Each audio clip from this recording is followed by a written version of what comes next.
একজন অবিশ্বাসীর বিশ্বাস। আমি রুমে ঢুকেই দেখি সাজিদ কম্পিউটারের সামনে উবু হয়ে বসে আছে। খটখট কি যেন টাইপ করছে হয়তো। আমি জগ থেকে পানি ঢালতে লাগলাম। প্রচণ্ড রকম তৃষ্ণায় বুক ফেটে যাবার জোগাড়। সাজিদ কম্পিউটার থেকে দৃষ্টি সরিয়ে আমার দিকে তাকিয়ে বলল, "কি রে, কিছু হইল?" আমি হতাশ গলায় বললাম, "না।" "তার মানে তোকে এবছর ড্রপ দিতেই হবে?" সাজিদ জিজ্ঞাসা করল। আমি বললাম, "কি আর করা, আল্লাহ যা করে ভালোর জন্যই করেন।"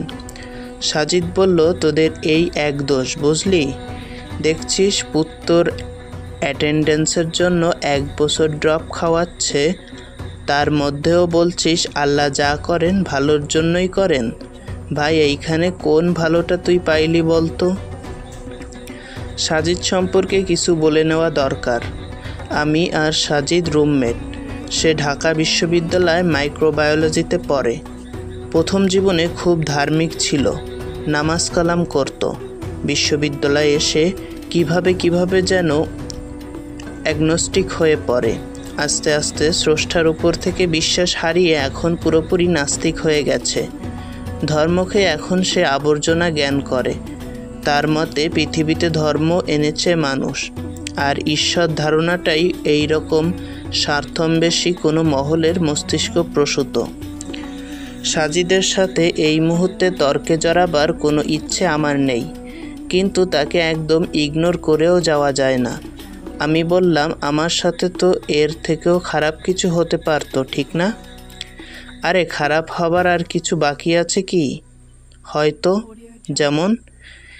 "এরকমও তো হতে পারতো, ধর আমি সারা বছর একদমই পড়াশোনা করলাম না, পরীক্ষায় ফেল করলাম।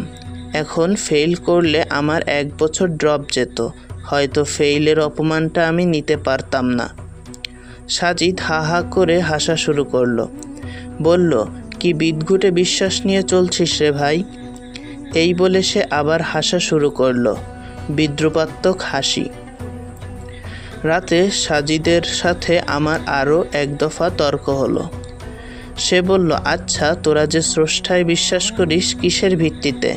আমি বললাম, বিশ্বাস 2 ধরনের, একটা হলো প্রমাণের ভিত্তিতে বিশ্বাস, আর একটা সত্যারোপে বিশ্বাস বলা যায়, অন্যটি হলো প্রমাণ ছাড়াই বিশ্বাস। সাজিদ বলল, দ্বিতীয় ক্যাটাগরিকে সোজা বাংলায় অন্ধবিশ্বাস বলে। আমি তার কথায় কান দিলাম না, বলে যেতে লাগলাম, প্রমাণের ভিত্তিতে যে বিশ্বাস সেটা মূলত বিশ্বাসের মধ্যে পড়ে না, পড়লেও খুব টেম্পোরারি। এই বিশ্বাস এতই দুর্বল যে এটা হঠাৎ পাল্টায়। সাজিদ এবার নড়ে চড়ে বসল। সে বলল, "কীরকম?" আমি বললাম, এই যেমন ধর, সূর্য আর পৃথিবীকে নিয়ে মানুষের একটা আদিম কৌতূহল আছে। আমরা আদিকাল থেকেই এদের নিয়ে জানতে চেয়েছি, ঠিক না? ঠিক। আমাদের কৌতূহল মেটাতে বিজ্ঞান আপ্রাণ চেষ্টা করে গেছে, ঠিক? হ্যাঁ। আমরা একাট্টা ছিলাম। আমরা নির্ভুলভাবে জানতে চাইতাম যে সূর্য আর পৃথিবীর রহস্যটা আসলে কি।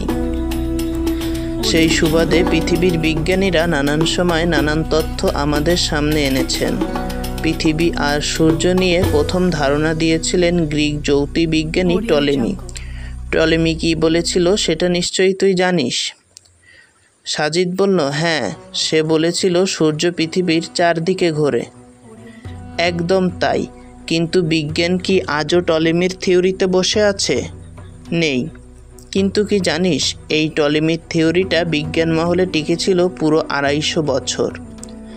ভাবতে পারিস, 250 বছর পৃথিবীর মানুষ, যাদের মধ্যে আবার বড় বড় বিজ্ঞানী, ডাক্তার, ইঞ্জিনিয়ার ছিল, তারাও বিশ্বাস করত যে সূর্য পৃথিবীর চারপাশে ঘোরে। এই 250 বছরে তাদের মধ্যে যারা মারা গেছে, তারা এই বিশ্বাস নিয়েই মারা গেছে যে সূর্য পৃথিবীর চারদিকে ঘোরে। সাজিদ সিগারেট ধরালো। সিগারেট ধোঁয়া ছাড়তে বলল, "তাতে কি? তখন তো আর টেলিস্কোপ ছিল না, তাই ভুল মতবাদ দিয়েছে আর কি। পরে নিকোলাস কোপারনিকাস এসে তার থিওরিকে ভুল প্রমাণ করলো না? হ্যাঁ, কিন্তু কোপার্নিকাসও একটা মস্ত বড় ভুল করে গেছে। সাজিদ প্রশ্ন করল, কীরকম? অদ্ভুত, এটা তো তোর জানার কথা। যদিও কোপার্নিকাস টলেমির থিওরির বিপরীত থিওরি দিয়ে প্রমাণ করে দেখিয়েছেন যে সূর্য চারপাশে ঘোরে না, পৃথিবী সূর্যের চারপাশে ঘোরে, কিন্তু তিনি এক জায়গায় ভুল করেন, এবং সেই ভুলটাও বিজ্ঞান মহলে বীর দর্পে টিকেছিল গোটা 50 বছর। কোন ভুল?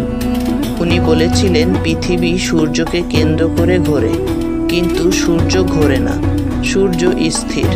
কিন্তু আজকের বিজ্ঞান বলে না, সূর্য স্থির নয়, সূর্য নিজের কক্ষপথে অবিরাম ঘূর্ণায়নরত অবস্থায়। সাজিদ বলল, সেটা ঠিক বলেছিস, কিন্তু বিজ্ঞানের এটাই নিয়ম যে এটা প্রতিনিয়ত পরিবর্তিত হবে। এখানে শেষ বা ফাইনাল বলে কিছুই নেই। একদম তাই, বিজ্ঞানের শেষ বা ফাইনাল বলে কিছুই নেই। একটা বৈজ্ঞানিক থিওরি 2 সেকেন্ড টেকে না, আবার আরেকটা 200 বছরও টিকে যায়। তাই প্রমাণ বা দলিল দিয়ে যা বিশ্বাস করা হয় তাকে আমরা বিশ্বাস বলি না, এটাকে আমরা বড়জোর চুক্তি বলতে পারি। চুক্তিটা এরকম, তোমায় ততক্ষণ বিশ্বাস করব যতক্ষণ তোমার চেয়ে অথেন্টিক কিছু আমাদের সামনে না আসে। সাজিদ আবার নড়েচড়ে বসল। সে কিছুটা একমত হয়েছে বলে মনে হচ্ছে। আমি বললাম, ধর্ম বা সৃষ্টিকর্তার ধারণা অস্তিত্ব হচ্ছে ঠিক এর বিপরীত। দেখ, বিশ্বাস আর অবিশ্বাসের মধ্যকার এই গূঢ় পার্থক্য আছে বলেই আমাদের ধর্মগ্রন্থের শুরুতেই বিশ্বাসের কথা বলা আছে এটা তাদের জন্য যারা বিশ্বাস করে। সূরা বাকারা আয়াত 2। যদি বিজ্ঞানে শেষ বা ফাইনাল কিছু থাকতো তাহলে হয়তো ধর্মগ্রন্থের শুরুতে বিশ্বাসের বদলে বিজ্ঞানের কথাই বলা হতো। এটা তাদের জন্য যারা বিজ্ঞান মনস্ক। কিন্তু যে বিজ্ঞান সদা পরিবর্তনশীল, যে বিজ্ঞানের নিজের উপর নিজেরই বিশ্বাস নেই, তাকে কিভাবে আমরা বিশ্বাস করব? সাজিদ বলল, কিন্তু যাকে দেখি না, যার পক্ষে কোনো প্রমাণ নেই, তাকে কি করে আমরা বিশ্বাস করতে পারি? সৃষ্টিকর্তার পক্ষে অনেক প্রমাণ আছে, কিন্তু সেটা বিজ্ঞান পুরোপুরি দিতে পারে না। এটা বিজ্ঞানের সীমাবদ্ধতা, সৃষ্টিকর্তার নয়। বিজ্ঞান অনেক কিছুরই উত্তর দিতে পারে না। লিস্ট করতে গেলে অনেক লম্বা একটি লিস্ট করা যাবে। সাজিদ রাগী রাগী গলায় বলল, ফাইজলামো করিস আমার সাথে? আমি হাসতে লাগলাম। বললাম, আচ্ছা শোন, বলছি। তোর প্রেমিকার নাম মিতু না? এইখানে প্রেমিকার ব্যাপার আসছে কেন? আরে বল না। হ্যাঁ, কিছু মনে করিস না, কথার কথা বলছি। ধর, বিজ্ঞান দিয়ে ব্যাখ্যা করে দেখি। সাজিদ বলল, স্রষ্টার বিশ্বাসটা এমন একটা বিষয় যেটা আমরা মানুষের মনের মাঝে আমাদের ইন্দ্রিয়গ্রাহ্য প্রমাণাদি দিয়ে প্রমাণ করতে পারবো না। স্রষ্টা কোনো টেলিস্কোপে ধরা পড়ে না, ওনাকে অণুবীক্ষণ যন্ত্র দিয়েও খুঁজে বের করা যায় না, ওনাকে জাস্ট বিশ্বাস করে নিতে হয়। সাজিদ এবার 180 ডিগ্রি অ্যাঙ্গেলে বেঁকে বসল। সে বলল, ধুর, কী সব বলছিস? যা দেখি না তাকে বিশ্বাস করে নেব? আমি বললাম, হ্যাঁ, পৃথিবীতে অবিশ্বাসী বলে কেউই নেই, সবাই বিশ্বাসী।